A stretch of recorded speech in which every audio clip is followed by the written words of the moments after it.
Votre prénom? Gilles. Allez, bonjour à toutes et à tous. Nous sommes avec Gilles. Nous sommes dans les caves du Fort du Mont, les caves de Beaufort du Fort du Mont, avec Gilles qui nous explique un petit peu le travail du fromager. Alors les caves sont magnifiques. Ça sent bon, hein? Ça sent bon. Expliquez-nous un petit peu, Gilles. Alors qu'est-ce qui se passe ici? Alors ici, c'est l'affinage. C'est une cave que l'on a dans le fort, des caves un peu spéciales, qu'elles sont assez naturelles. Voilà, elles sont faites à la main. C'est des petites structures, des petites caves. Donc les fromages sont retournés, frottés à la main, comme avant. Alors ces fromages sont réalisés à Albertville en plaine. Tout à fait. Donc notre fromagerie est en bas à la Bâtie, juste à côté d'Albertville. Donc nous collectons le lait de toute la Tarentaise pour le fabriquer en bas à la fromagerie. Donc le lait est collecté une fois par jour. On récupère le lait du soir et le lait du matin. Donc le lait du matin, à peine la traite terminée, on descend le lait, on le met dans la cuve. À ce moment-là, on va rajouter la présure qui va faire cailler le lait. Donc le lait caille à environ 25-30 minutes. En fonction du lait, je vous donne une fourchette parce que c'est pas une science exacte, la fromagerie. Le lait est cru, on n'a pas touché au lait, on l'a pas modifié. Donc en fonction de ce que les vaches ont pâturé, le lait est différent, la présure va agir différemment. Du coup, le fromager, au bout de ces 25 minutes, va devoir transformer ce lait. C'est-à-dire qu'il va décailler la grosse cuve qui a pris. On appelle ça le temps de prise. Donc avec ce gros yaourt qui est dans cette cuve, il va le décailler avec un tranche-caillé et il va devoir obtenir des grains de blé. Quand il découpe, il le fait à une certaine vitesse. Si il va trop doucement, ça va durcir. C'est pas bon. S'il va trop vite, ça va se briser et c'est pas bon. Donc c'est le fromager, c'est vraiment la main du fromager qui va faire, il va essayer de s'adapter au lait. C'est le coup de main. C'est le coup de main, tout à fait. Ouais. On apprend la théorie à l'école et le coup de main, on l'apprend avec les anciens à la fromagerie. Donc c'est un métier très complémentaire, très passionnant. Et c'est vraiment le fromager qui décide ce qu'il fait. Nous avons des machines pour nous aider, c'est de la mécanisation, mais c'est le fromager qui a le dernier mot sur tout ça. Par rapport à la machine alors. Par rapport à la machine, tout à fait. C'est vraiment lui qui gère comment décailler, et c'est vraiment sa main qui va ressortir plus tard au niveau de la pâte du fromage. Les agriculteurs sont là pour faire le goût, grâce à leurs vaches qui mangent l'herbe. Et l'herbe, c'est.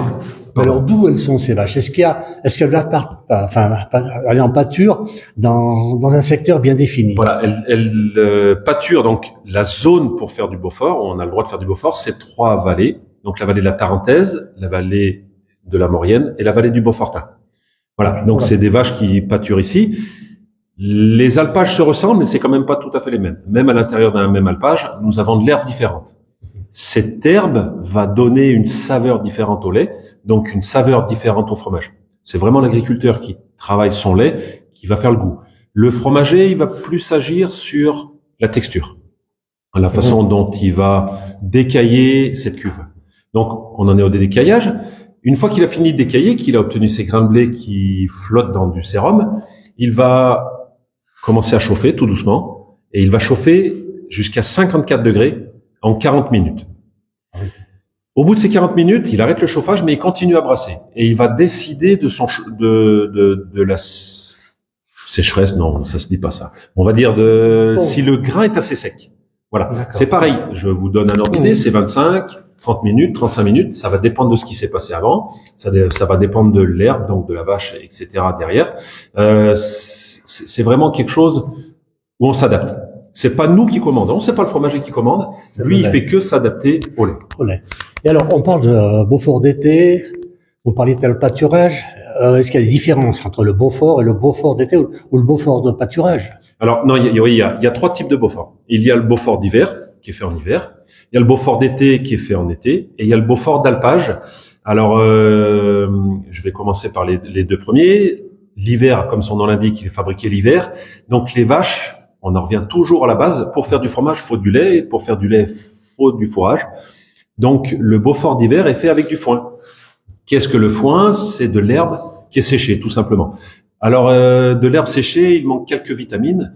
Donc, on va avoir un petit peu moins de couleurs, peut-être un petit peu moins de goût, ou on va dire un goût différent. C'est vraiment quelque chose de différent. Le foin, c'est de l'herbe qui a été séchée, donc il y a moins de fraîcheur au niveau de l'herbe. C'est la différence avec l'été. Le Beaufort d'été, l'herbe est mangée tout de suite sur place, et la vache en alpage, dans les différentes altitudes. Là, on est début août, les vaches commencent à arriver, je pense, vers les 2000 mètres d'altitude, puisque les vaches mangent au fur et à mesure que l'herbe elle pousse. Donc on a toujours de l'herbe fraîche sur des Beauforts d'alpage. Au mois de mai, elles sortent, on mange l'herbe en bas, et tout doucement, on va monter en fonction de l'herbe elle pousse. Donc l'herbe est fraîchement mangée et fraîchement transformée en lait. Donc c'est là qu'on va avoir le plus d'arômes différents, plus subtils, plus fins. Donc les Beauforts d'hiver et d'été, c'est deux Beauforts différents. Voilà, je pourrais pas dire s'il y en a un de meilleur ou de moins bon. C'est vraiment deux différents. J'aime bien les deux. Ça dépend comment on les utilise. Ils sont tous excellents. Ils sont tous excellents, tout à fait. Mais c'est vraiment deux Beauforts différents. C'est agréable de manger les deux et en fonction de ce qu'on fait. Si on le mange plutôt en fondu, le Beaufort d'hiver sera pas mal. Un petit peu plus salé peut-être. Je sais pas, mais voilà, il s'y prête bien pour la fondue. Après, il y a une troisième catégorie, c'est le Beaufort d'alpage. Donc le Beaufort d'alpage, c'est un Beaufort d'été, mais qui est fait avec des restrictions, c'est-à-dire avec un seul troupeau à plus de 1800 mètres d'altitude, qui est fait 2 fois par jour et qui est tiré à la toile, à l'ancienne. Donc c'est le fromager qui plonge ses bras dans la toile pour récupérer le fromage. Il y en a pas énormément de quantité, donc c'est pas facile à trouver, mais ça sort vraiment des Beauforts très très bons. Ils sont toujours fabriqués en alpage complètement, qui viennent chez vous après pour l'affinage. Exactement, voilà. Nous, on affine des Beauforts d'alpage, on vend aussi des Beauforts d'alpage. Les alpagistes nous vendent des Beauforts, donc c'est pas nous qui le fabriquons. Par contre, c'est nous qui l'affinons.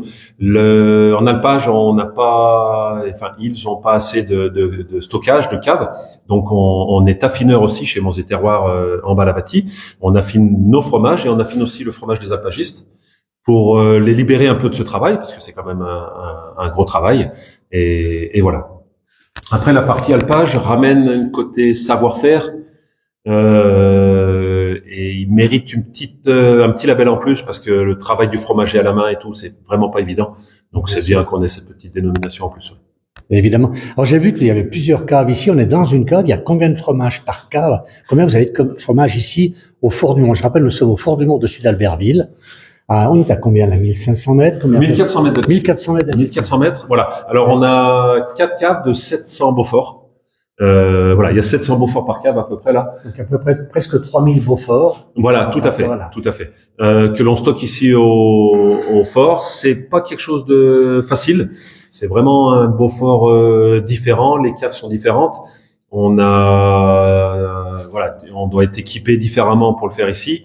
Donc c'est pareil, c'est un petit label en plus, une petite dénomination en plus qui rajoute un petit peu de saveur, un petit savoir-faire différent qui est intéressant. Et ça utilise des bâtiments que nos anciens ont construits.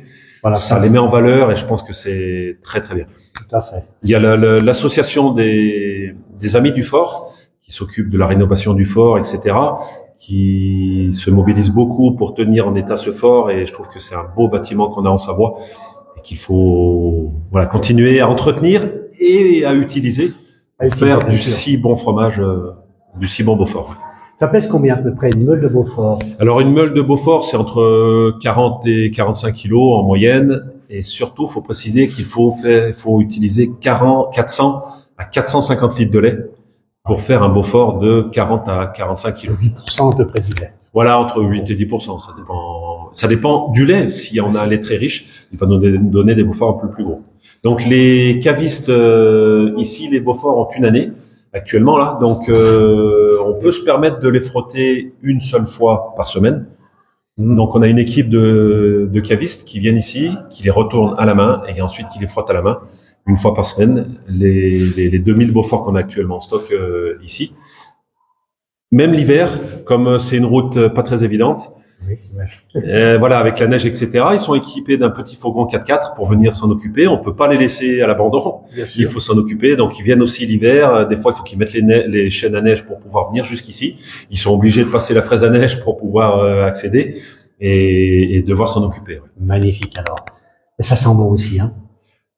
Oui, ça sent bon, ça sent toute la flaveur de nos fromages, un petit peu Ils sont magnifiques. On les voit de près, là. Ils sont superbes, ces fromages.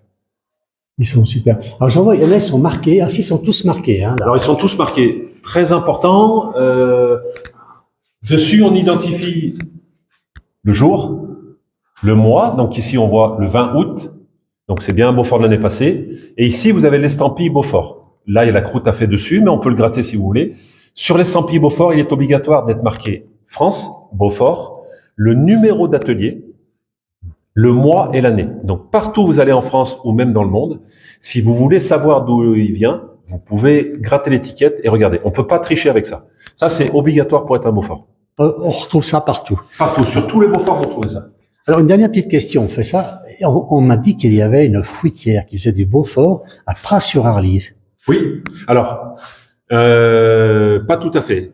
Pras-sur-Arly, en fait, nous, Monts et Terroirs, on est un petit peu en lien, c'est-à-dire que ils ont une zone dans le Val d'Arly qui est dans la zone Beaufort. Une toute petite partie, c'est un peu bizarre, mais c'est historique, c'est comme ça, parce que les gens à l'époque faisaient du Beaufort. Donc, le Val d'Arly ramasse le lait de ses producteurs et nous le descendent chez Monts et Terroirs pour que nous, à Monts et Terroirs, on leur fabrique leur Beaufort.